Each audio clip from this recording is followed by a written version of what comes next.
thank you so Hi. much for making time for me and for reaching out, and I really appreciate it. Um, let's go ahead and get started. So tell me a little bit about yourself and your journey to where you're at today.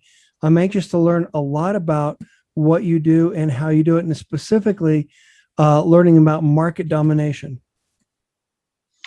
Okay, so how long a version of that story do you want?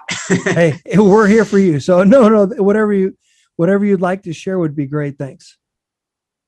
Okay, so I went to college for musical theater. I wanted to be a Broadway star. My dad drove me nuts every single semester because of the high cost of Syracuse University many decades ago. By the time I graduated, I didn't want to be a starving actor in New York anymore. I wanted to become a college financial aid planner to help other families reduce the cost of college. Except when I became a college financial aid planner, my branch manager at the first financial services firm I worked for said he had gotten me a book where all of my clients were going to come from my entire career, and he handed me the yellow pages Oh, wow. Okay.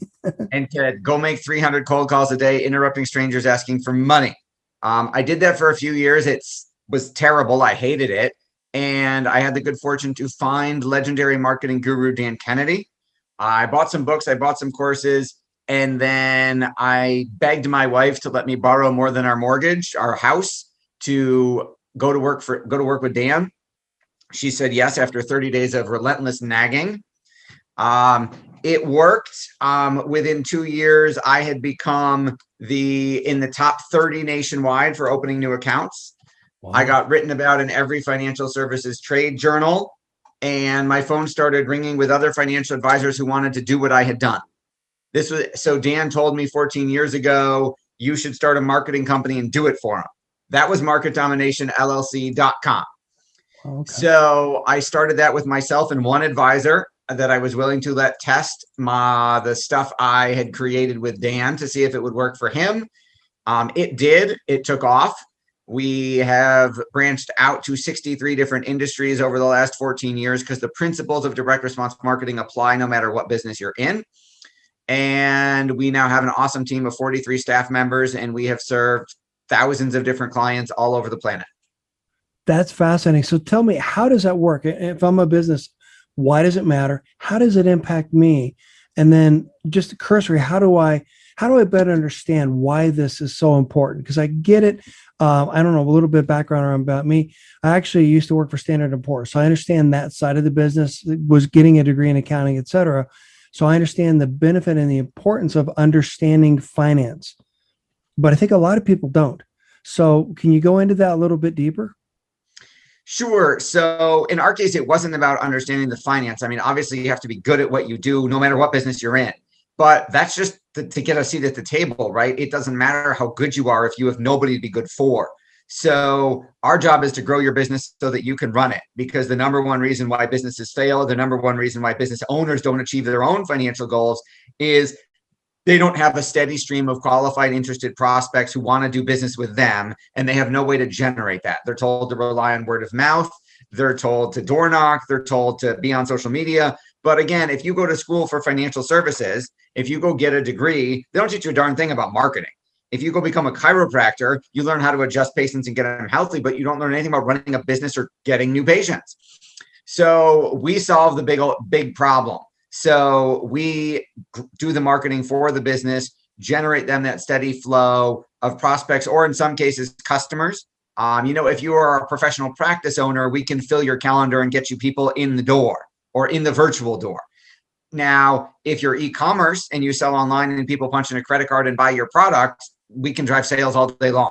So you literally just have to fulfill orders. So it just depends on what type of business you are, and that informs how the marketing will work to either fill your calendar of qualified prospects or literally drive your sales. That is so very helpful. Thank you for framing that. One of the things that when I'm trying to remember who Green, excuse me, I'm sorry, I've got a brain fog. Anyhow, so when you guys reach out to me and asked me about being on the podcast, one of the things I was thinking about when we were originally talking is exactly this. The challenge is in this industry, Seth, we spend so much time telling brands how to raise money, and then we teach them how to raise money, and then we teach them how to raise more money, et cetera. But we don't teach them how to run their business. And the challenge is, as I agree with you, is not only how do you get clients and customers, et cetera, to love your brand, but how do you get to the point where you can focus on running your brand rather than effectively handing your keys over to someone else and expecting lackluster results? And I don't mean to throw shade at others who might run your business for you. The point is your passion, your drive, your enthusiasm is what brought you to build the brand to begin with. So can you talk a little bit about that and that intersection between having the ability to focus on what matters most, your brand, and not having to be overly burdened by raising money and all that other stuff that you hinted at? Sure. So if you think about it, the person who goes to become a chiropractor wants to probably had an incident. Like my brother-in-law became a chiropractor because he had severe asthma as a child. Literally would go to the emergency room, and the family chiropractor, I won't make any health claims on this podcast, but was able to literally cure him of his asthma. So through adjustments, through treatments, without medication, the asthma was gone. So it changed my brother-in-law's life. And he said, I want to do that. Like, I want to help other people. And most people in the helping professions, whether you're a civil rights attorney or a financial advisor, had some type of event happen in their life where it inspired them. And they said, that's what I want to go do with my life. That's how I want to help people. So they didn't say, I want to become the best marketer of financial services. I want to cold call. I want to do seminars for strangers and buy them dinner in the hopes of getting business. They said, I want to help people make smart choices with their money. Or in my case, I said, I want to help cut the cost of college in half so that the kids don't have to go through the stress, trauma, and drama that I went through. But nowhere in chiropractic school, financial services school, whatever school you went to learn how to do what you do, most likely were you taught, hey, here's how to grow a client base, and here's how to build systems that'll automate service delivery to the point where all you're doing is what you love every day. Because no financial advisor wants to cold call. Nobody wants to learn, the latest whiz bang gadget and social media. No chiropractor wants to figure all that out. They want to do what they do. And that's our purpose, is to free them up from the marketing so that all they have to do is focus on doing a great job and helping people in whatever way they help them. Isn't it amazing that after going through school for so many years, you don't know how to fill out a resume, and you don't know how to get a job, and you don't know how to keep a job, and basic things, how to balance a checkbook? You would think that that would be top of mind in terms of our education, but it's not. So with that frame in mind, I agree with you completely. The challenge is, for me, from what I see in this industry, all industries actually, is that people don't understand, don't know what they don't know, and they don't know where to go to get those answers. And that's where I see you filling that void with what you do. And by the way, really impressive endorsements and testimonials on your intro slide. That's really cool. So how did you get to that point where you were able to take what you learned and convert it into a business? And where I wanted to go with here, Seth, is that, to your point, a lot of the best brands out there were started by someone, who was trying to solve a specific problem for themselves, i.e., they get it, they understand it, they're passionate about it, that's in their lifeblood, and then converting what they know to help someone else. For example, you've got Russell Brunson on, and he talks about, in your intro slide, and he talks about how, as a potato gun salesman, the challenges that he ran into in terms of building a business and the internet and the changing algorithms, et cetera. So he solved his own problem and built a very profitable business at the same time. So how do you relate that to what you do? And then how do you communicate that value to a customer that may not even know that they've got that problem? Does that make sense? It makes total sense. So I'm going to go backward. I'm going to go in reverse chronological order of how you asked it. So the goal is to figure out or find or create a way for the business to differentiate itself, because there are thousands and thousands or millions of hundreds of thousands of financial advisors. We've got to get our guy or gal to stand out from the crowd. And one of the easiest ways to do that is with picking a niche, a micro niche target market, because most business owners, and 83% of when I speak in a room, at a conference, or at a webinar, the first question I ask them all as a group is, hey, who's your target market? And 83% of them get it wrong, and that they don't have it defined tightly enough. So a financial advisor standard answer is, well, I help any baby boomer with money, which isn't a real target market. It's way too broad and it's not generic. Or our dentist. One of my most infamous examples is we had a dentist who said, I help anybody with teeth. And I said, you don't have the marketing budget to reach everybody with teeth in your city. You just don't. And when we asked him a series of questions and analyzed his patient base, we were able to find that his real ideal client was a 40 to 55-year-old affluent suburban woman who had gotten divorced in the last 6 months, was starting to date again, was terrified of competing against younger women, wanted to do something to make herself feel better about her appearance, but didn't want plastic surgery. That's a laser-focused micro niche target market. Now that's all his practice does is $25,000 divorce smile makeovers. They take cash, they don't take insurance, and he makes 4 times as much money and works half as many hours. That's the power of when you get this all right, your literal whole life and business transform. Is this where we say amen and the music comes on? And just kidding. There you go. No, sure. Yes. I love it. I love it. This is so great because, the challenge is in my industry in consumer packaged goods, people go to a focus group, and this is exactly what you're talking about. Who's your ideal customer? Well, they give such a generic answer that it doesn't really help differentiate your brand. It's so frustrating to listen to different brands, people, et cetera, talk about how they appeal to the masses. And to your point, if you're trying to appeal to everyone, you're appealing to no one. And what I love about your story, and I want to reemphasize this, is that if you're able to understand who your niche market is, not only can you skate to where the puck's going, not only can you help that particular market, but you can also weed out the customers that you don't want to do business with. They're going to be a pain in the butt. The insurance claims in your example, dealing with the people that are going to want to nickel and dime you for every little bitty anything that you've got to do in terms of a procedure, where if you can get cash for a dental procedure, that's pretty cool. So how do you help? Okay, I come to you, I'm a dentist. How do you help me do that? We first start by understanding who my avatar or who my ideal customer is. And then how do you do that? Yes. So 50%, what we found, 50% of the success or failure of any business or marketing campaign is based on who their target market is. If they properly identify it, they've got a much greater chance of success. So we start with a very lengthy, detailed interview series of questions. Talking, some examples would be, who do you like working with the most? Who pays the most? Who refers the most? Who is your favorite patient, prospect, or client, and why? And if you could start over and wave a magic wand and build a totally new client base from scratch, and there's no limits to who you can attract. You want to work with NFL players? Fine, let's define that. And just that thought process alone will change their business, because they'll start thinking about what they really wanted. Because most business owners in any type of business, their customers are a hodgepodge. Because when you start, and I was guilty of this, you take anybody who can fog a mirror and write a check at the time, because you need it to keep the lights on and you need it to try and pay some bills.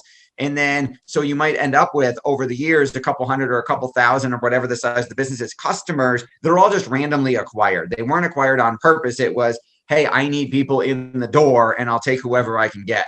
So when we get our clients, our business owners, dreaming about, hey, if you had to start over and do it right this time and do it the way you really always wanted, now that you know, if you could go back in time and start over, knowing what you know now, what would you do?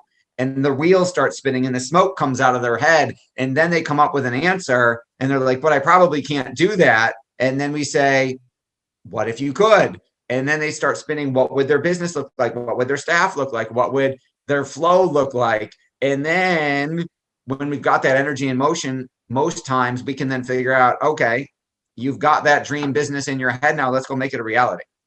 Well, wait a minute, Seth. That's scary. That takes work. Just kidding. No, I love the way you put that. It's so totally important, but you're right. It's getting that right the first time. The challenge that I run into when I work with brands of all different sizes is that the mistakes that they make at the beginning are compounded.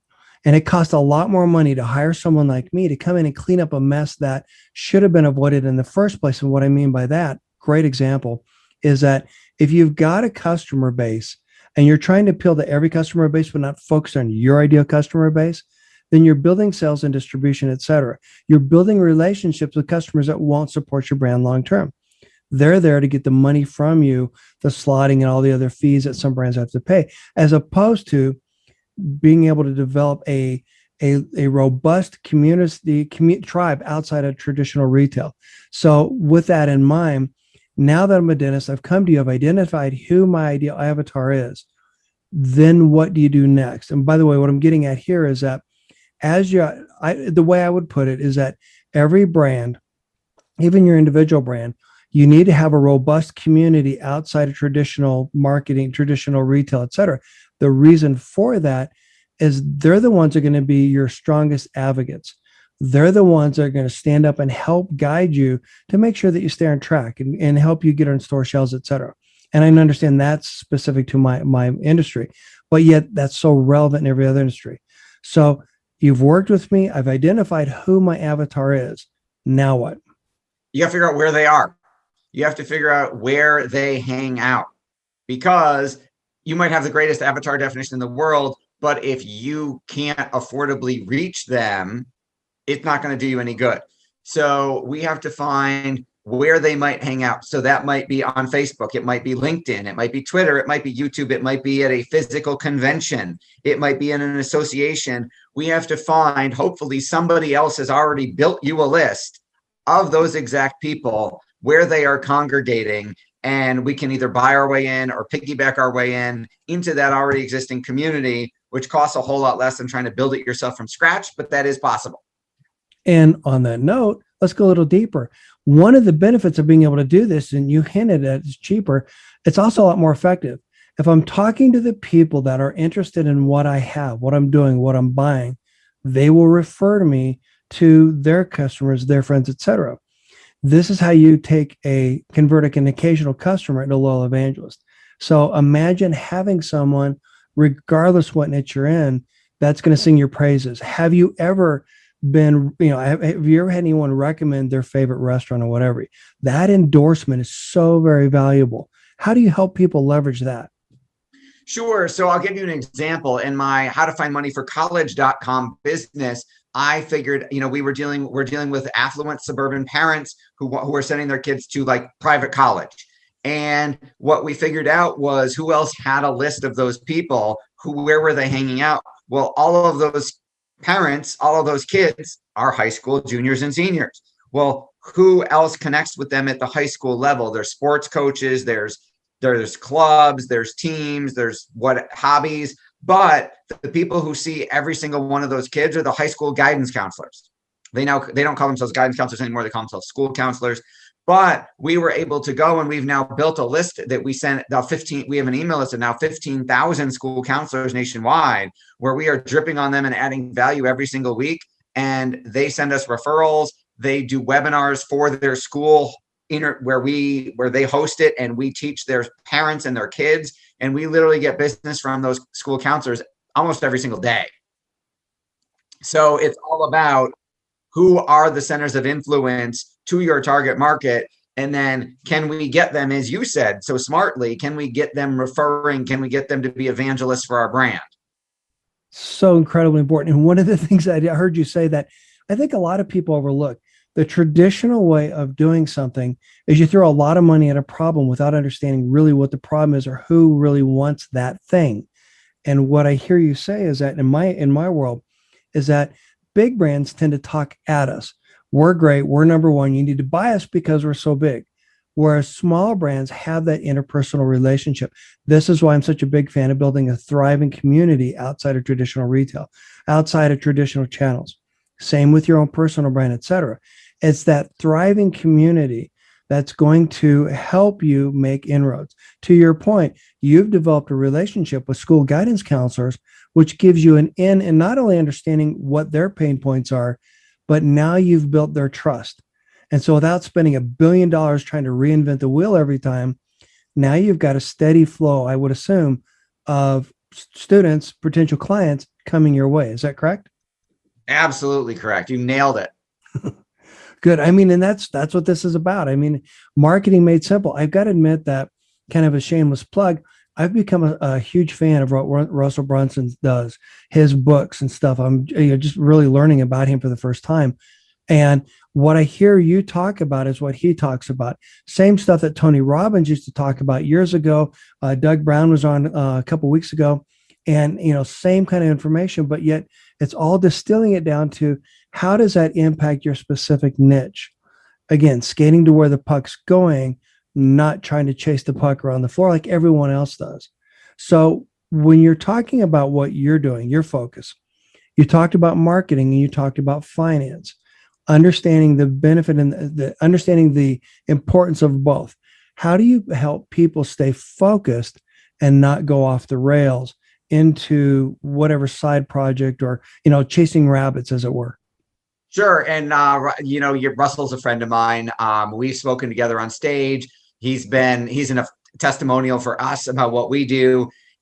He says one of our strategies is pretty much how he grew ClickFunnels from 0 to $100 million in recurring revenue in 3 years. So how do you keep people from going off the rails, from getting what we call shiny object syndrome?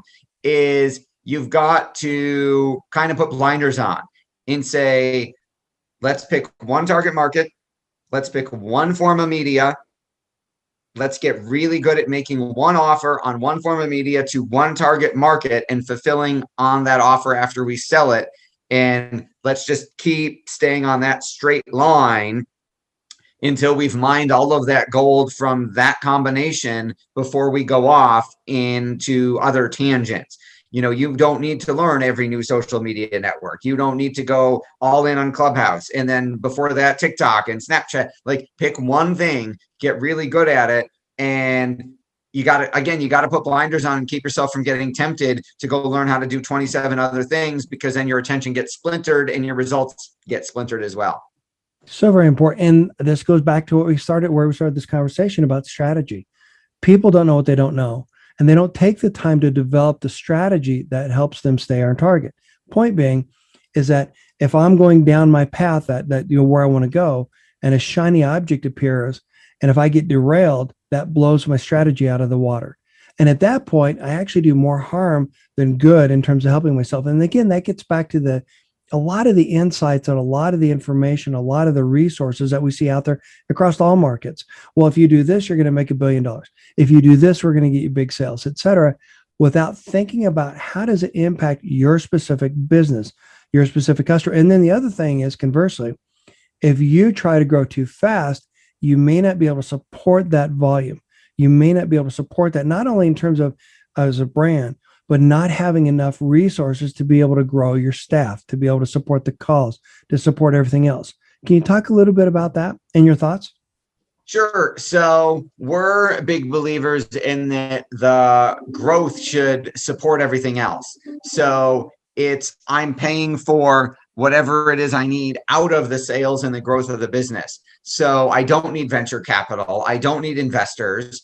I just need, it's funny when people say, oh, I want to raise some, we get pitched all the time because of the Sharkpreneur podcast, of people who want us to invest, want Kevin Harrington my business partner, to invest, or want to raise money. And a lot of time I'm like, why are you raising money? If you're profitable, if you're making money, just go sell more and there's your money. And people have this appeal. They have this preconceived notion that raising money is sexy and getting somebody else to write the check is great. And that's what they should go focus on, when it's not necessarily the case. For let's say 12 out of 14 years, my only obsession was marketing. And I just kept getting better and better and better and better and better at marketing. And I realized I was making more and more of a mess because I didn't have the systems and the fulfillment to support the growth. So I started learning systems and management styles and software programs, and had to realize, you know what, this has to be about me getting everything in my head out of my head so that my staff can run it without me. Because that's when you have a real business, is when someone can bring in the money, somebody can do the fulfillment, somebody can do the search. Everything happens without you, because otherwise you don't own a business, you own a job, maybe a high paying one. But if you can't go away for a month and have the business grow while you're gone and not have to check your email every single day and check in with your staff all the time, technically it's not, as Tony Robbins would define it, it's not a real business. If I buy stock in McDonald's, I don't go in and then try and flip burgers, right? I just let them do their thing and take my dividends and hope the stock price goes up. And let's go a little bit further there. If you're so busy running your business that you're not actually help growing your business, that can actually be a constraint as well. Point being that if I can focus on the thing that I love and avoid the things that I don't love, but I have to do, the finance, the accounting, whatever it is for you, that is so critically important. Allowing that creative to come forward. Backing up to one of the comments you made, love this point. One of the things people overlook is the value of your business. And if you understand your business completely, understand the finances, understanding the sales, the market, the customer base, et cetera, your business becomes more valuable. And so you mentioned Shark Tank. I mean, Sharkpreneur, we'll get to that in a minute. But if I were to go into the Shark Tank or any sort of situation where I'm trying to get money from a VC, it's all about risk. And a lot of people don't think about that. And if I can take risk off the table as much as possible, then the value of my company, the value of my offering, the value of my brand, whatever it is a lot higher. So I can ask for better terms. I can negotiate a better situation for myself, where you watch companies, at least in my industry, where they give away the farm before they've even done anything. I hate that. Your thoughts? I agree 100%. I think a lot of companies are, and I've been a part of Kevin Harrington's Pitch Tank, which is a live version of Shark Tank that used to happen in person. There'd be 3 events a year, culminating with 2,000 investors coming to Vegas to hear pitches on stage live. And I was one of the judges, and we also filled the room. And one of the things I learned was a lot of companies were taking money too early.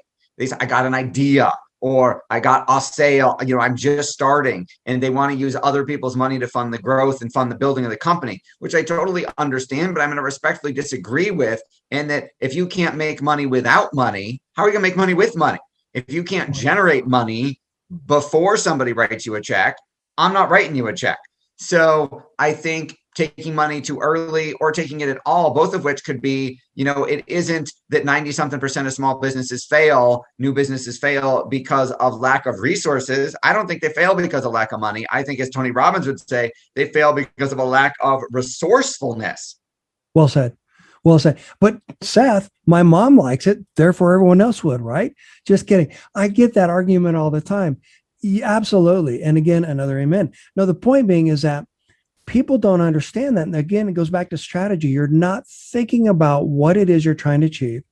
You're not putting yourself in a position where you can negotiate effectively. And by the way, when you're negotiating to sell your products, everything's negotiable. And I don't think a lot of people realize that if you were to try to get your products into a certain store, if you're trying to work with someone specifically, get a job, whatever it is, you can negotiate every single thing. And if you don't have a thorough understanding of what you bring to the table, the strength of the brand, the strength of you as a brand, et cetera, then you dilute your ability to ask for what you're worth. And this is a big topic. And I'm so glad you brought this up.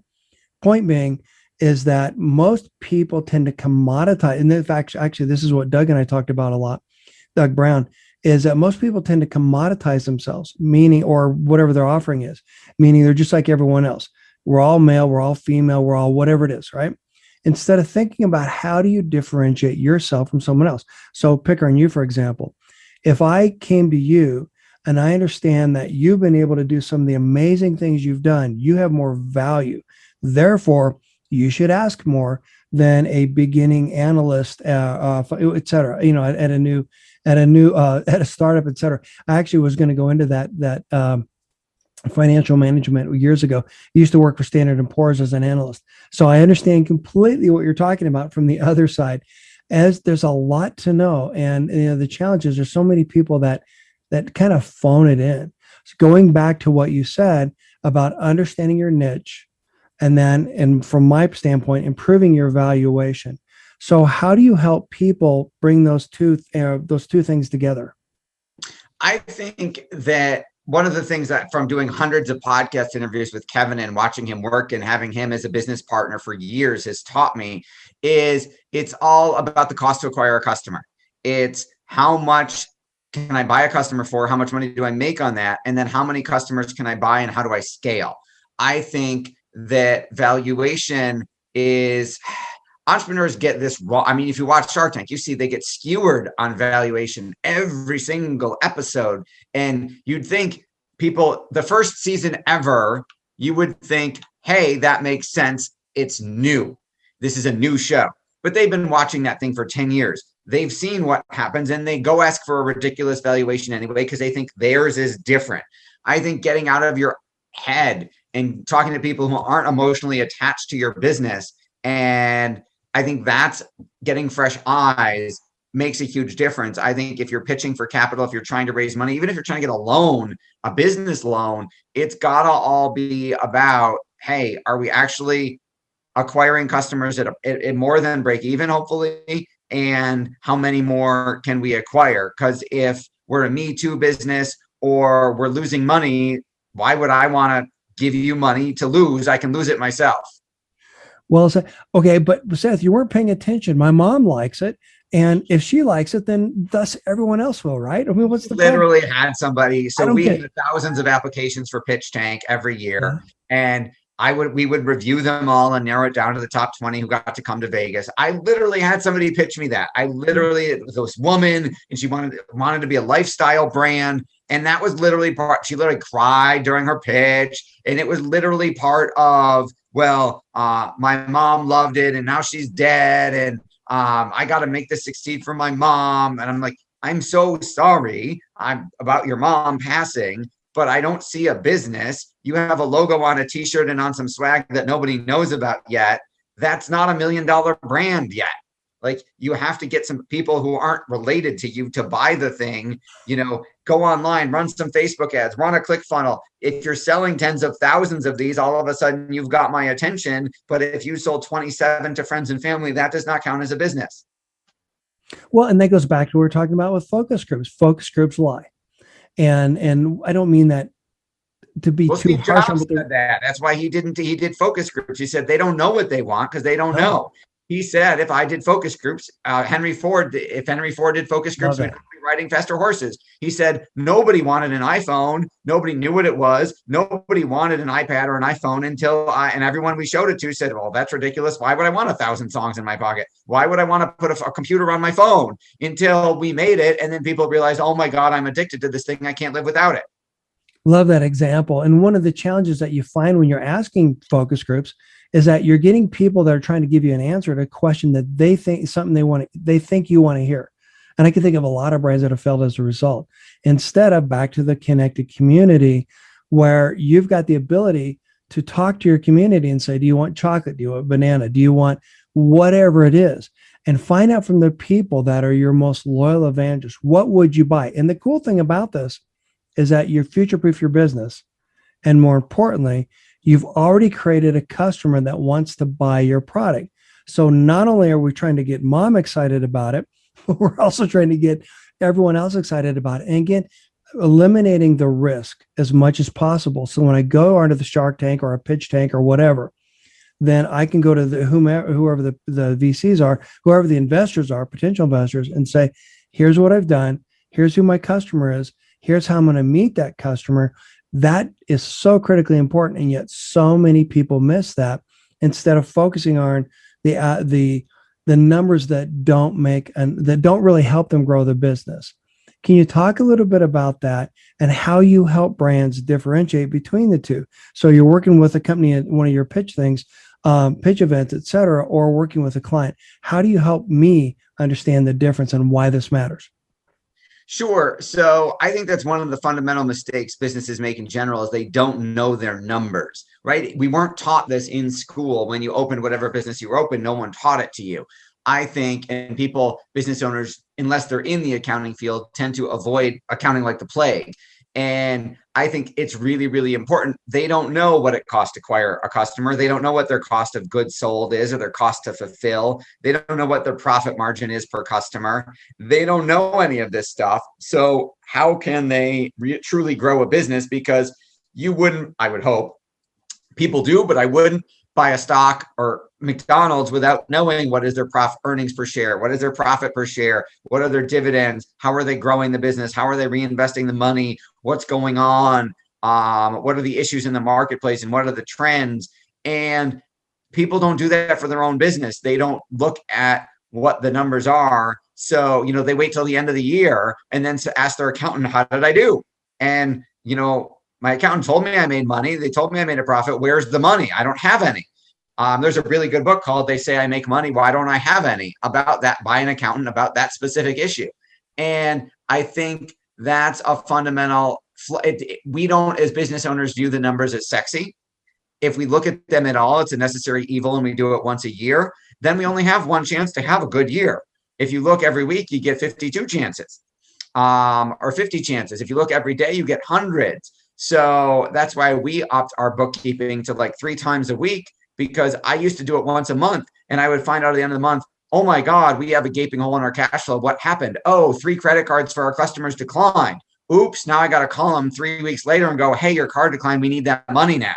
So I think learning what numbers you need to know, and then you can't improve what you can't measure. So I think looking at those numbers on a regular basis constantly allows you to kind of have those key performance indicators and say, am I winning the race this week? Am I running forwards? Am I running backwards? What do I need to do to change to get to where I want to go?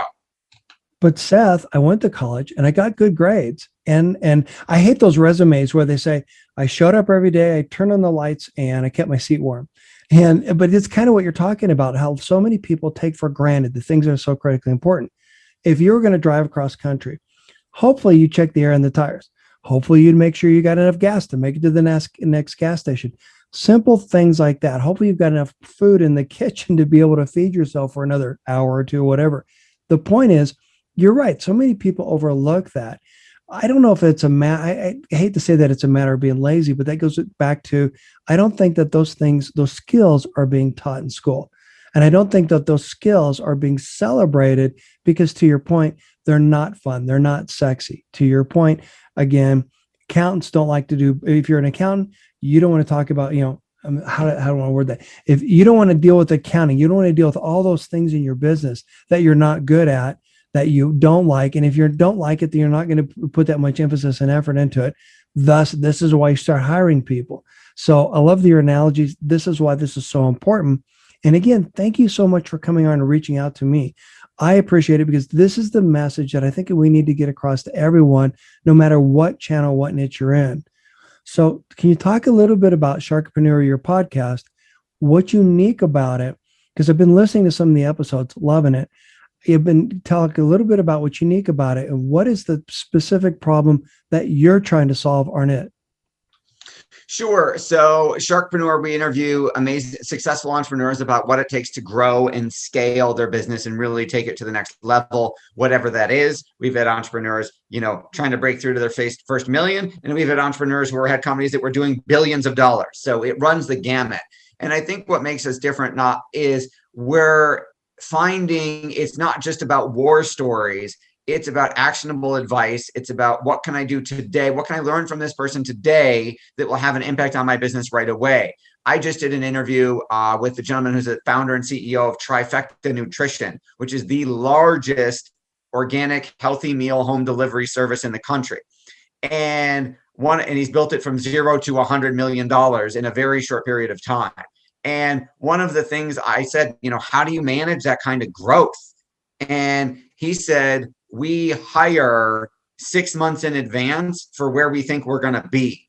And that was a huge breakthrough for me personally, because we were normally hiring when we had to. And it was, oh no, we're maxed out and we got more clients. We need to hire and train someone super fast to take care of them. And I realized I need to think about where are we going to be in 6 months? How many people are we going to need? What types of people? And let's hire them now to actually support the growth, because magically the business won't come in until we're ready to fulfill it. Love that. In fact, one of the things I love the fact that the stories that you share are so inspirational. But to your point, being able to take an actionable insight like that home is so very important. A lot of companies, a lot of entrepreneurs are so busy thinking about what's at the end of their nose. They're not thinking about where their brand's going to be, or where their personal brand, et cetera, is going to be in a month, a week, 2 weeks, et cetera. So conversely, if you're thinking about it, how much ingredients, whatever you're working on, do you need to have available to be able to support your growth? Love the analogy where they're thinking about 6 months ahead. When I started in this industry, Seth, we used to plan for promotions a month or so in advance. That was it. Now big companies are starting to plan 2 or 3 years out. And yeah, that plans change and you do things and you tweak things. But if you don't have that benchmark, that plan, that idea, something out there, then how do you know whether you're not going to get it? And back to your other point, measuring. So many people fail to measure what's going on a regular basis. They don't pay attention to it. They've got blinders on. This is why I'm a firm believer that every brand needs to own their own strategy in-house and not effectively hand the keys to someone else. Like I said, when we started, we spend so much time in this industry, Seth, talking about how brands need to raise money, and then you got to raise more money, and then you got to raise more money, Oh, and then after that, you got to raise more money. And then we want you to hand your keys effectively to someone else who doesn't understand how that solution that you created is unique and different from anything else out there. So they use cookie cutter strategies, et cetera. My point being is that this is why you need to have that strategy. You need to have that extra runway, that extra bandwidth to be able to support your growth. So, love the fact that you're talking about this. What kind of companies what kind of people do you want to interview on Sharkpreneur? What kind of brands are you looking for? What kind of people really excite you and excite your audience? So I think that we're looking for people, business owners who are doing something really interesting. We're looking for businesses that are adding value and helping people. We're looking for people, business owners doing that in a unique way, who've got a unique story of the adversities they've overcome, the lessons they've learned, the ways that they're marketing and growing that business. All of those are our bread and butter. Love it. And the thing is, in this industry, in this niche that I play in, it's those brands that are very disruptive, that are trying to do something different. It's not just a better version of something someone else created. It's something radically different. For me, what I'm trying to do is I'm trying to teach a skill set very similar to what you're saying, that is all about understanding the fundamentals and focusing more on the value that you create or that you offer to your potential and future clients, more so than how much money can you spend to get your product on a shelf, which ties back into what we were talking about before. It's all about how do you create that value so that when you go to a retailer, you're selling your product for a fair price rather than trying to compete artificially with something else and with another brand on the shelf, and lowering your value, your ability to compete with them effectively, because you're giving away all your margin up front. Hope that makes sense. But the point is, it's a customer that in this industry, the core natural customer wants products that they know, like, and trust, and they're willing to pay a premium, even a super premium, for products that deliver high value. Same thing I talked to about you. I can hire another financial analyst, but do I want results? Do I want proven results? Do I want someone with a track record of results? Those little things, differentiators, are so critically important. Back to the dentist, understanding exactly how I can develop a business where I'm focused on delivering such exceptional value that people would pay me cash. That's really cool. Do you have some other stories you want to share? Sure. So we've done that in niche after niche after niche. So not just dentistry. Obviously, we've done it all over the place. So, for example, I'll give you, I mean, we have a financial advisor who was, again, helping every baby boomer with money. And we found out that in his regular life, he was a politically conservative hunter. He was a sportsman. That's what they call themselves.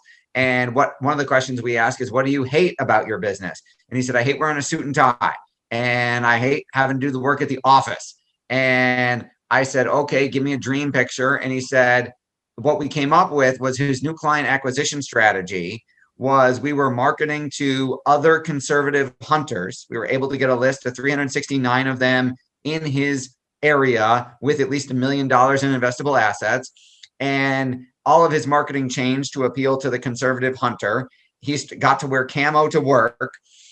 His new client acquisition strategy was in order to see if they qualified to work with him, he had like 30 acres and hunting blinds in a cabin, and they had to get up and get out there at 4 a.m. and go hunting with him for 4 hours.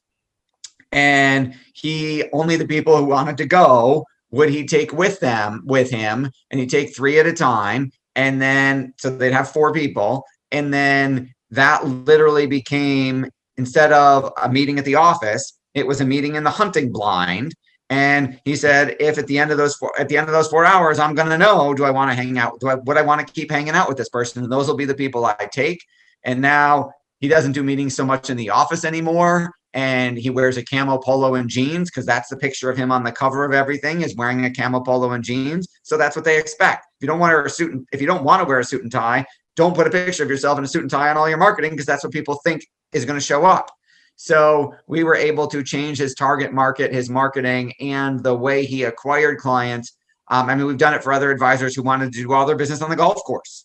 So you can not only affect who you market to, but how you acquire them and what that relationship looks like. If you really think about, hey, in my dream world, what would I do? We had a real estate agent who hated doing open houses and hated driving people around to look at houses. So we said, stop selling residential real estate. We switched him to marketing and investment property to out-of-state investors. He never gives a tour. His phone doesn't ring at night or on weekends anymore. He literally emails them an Excel spreadsheet on the cash flow of the property, and they send him back a yes or no and a check. Which is so important. Again, choosing your customer. My uncle used to say that he would not do business. He's a lawyer, a very successful lawyer, and he would not do business with anyone or work for anyone with anyone until he played golf with them. And it really wasn't more about getting to know them. It was about how do they look at the world? How ethical are they? How do they, can he trust them when they tells him something, et cetera? Same exact example. I love the fact that you shared that way, because it's so critically important that people think about being authentic. And that's one of the things I love about this industry, Seth, is that people that are authentic have that one-on-one relationship with me. You can trust and believe what they say, as opposed to the big brand saying, hey, I'm great, et cetera. So thank you so much. So any parting thoughts, anything else you want to share? Yeah, we have a special offer for your listeners. We have a 37-page ebook which is all about how to grow your own cult of 50 evangelists who will promote your brand every week for a year, because you should not grow your business yourself. Other people should grow it for you. That ebook sells on Amazon for $14.95. We've got a 50% off offer for your listeners. If they go to growyourown.cult.com, they can get it for $7. Great. Thank you so much. And actually, so what does that lead me? Does that give me more information, more insights into what you do in terms of market dynamics and some of your other properties? Yeah, it'll literally walk you through how we do what we do, teach you how to do it. And then, of course, if you want to do it yourself, you know what to do. If you want to learn more about how to do it, have us teach you more or do it with you, there will be additional offers on that site after you get the ebook as well. I'll make sure to put a link to it in the podcast show notes and on the podcast webpage. Thank you. And also put it on the video itself.